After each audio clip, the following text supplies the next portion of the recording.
I'm here in Wuzhong city of Ningxia, northwest China, which is along the Yellow River.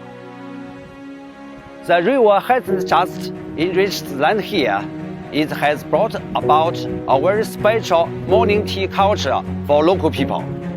I'm going to visit a stylish tea house, and James, an international friend from Britain, is going to enjoy the morning tea with us.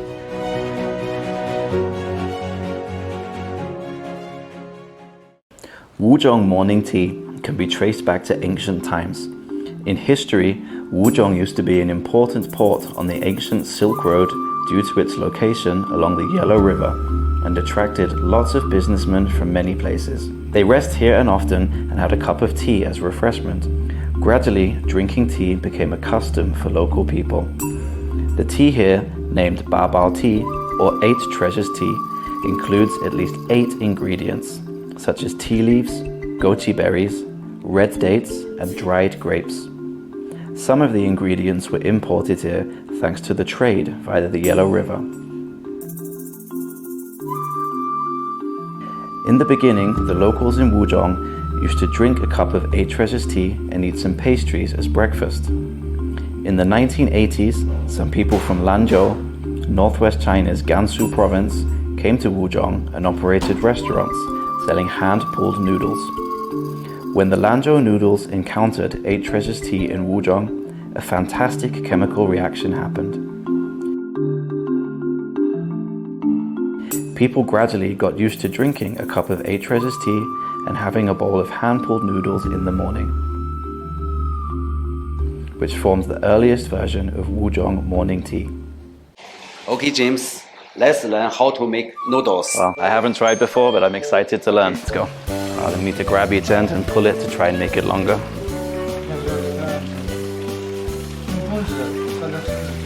And take 2 ends together in one hand.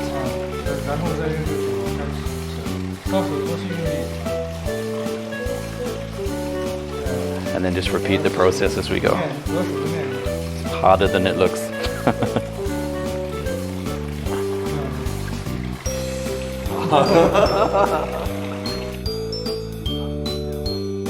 Yeah, mine hasn't worked. It's more difficult than it looks. So what are we going to do next? Then we are going to make a cup of tea. Wow, it looks very different to the tea we make back in Britain.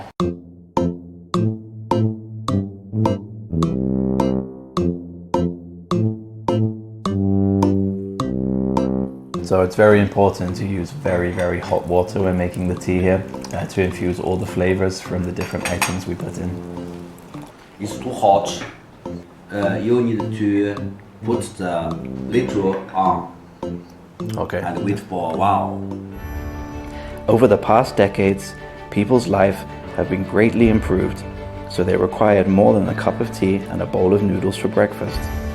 This is why more and more dishes and pastries are added to the Wuzhong morning tea. Nowadays, morning tea is a big business here, and 570 tea houses are spread out across Wuzhong, generating a combined revenue of over $1 billion yuan.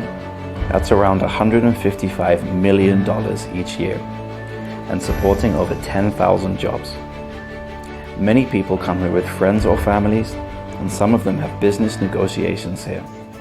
Nowadays, more and more tourists come here to enjoy the morning tea. During the holiday, it's really hard to get a vacancy. All the ingredients are produced locally. I think farmers can also have some income from the morning tea industry. Chinese culture is really, really deep. The noodles might look very simple, but the broth is like the soul. They use ox and beef to make the soup, and all of the ingredients are sourced locally and are very healthy and nutritious. And this is key to the Wuzhong morning tea. So for me, there are a lot of differences between the British afternoon tea and the Wuzhong morning tea. In England, we tend just to have sandwiches and cakes and biscuits, but here we have lots of spicy and savory snacks as well. But one thing is for sure is that they are both very good, and I've fallen in love with the Wuzhong morning tea.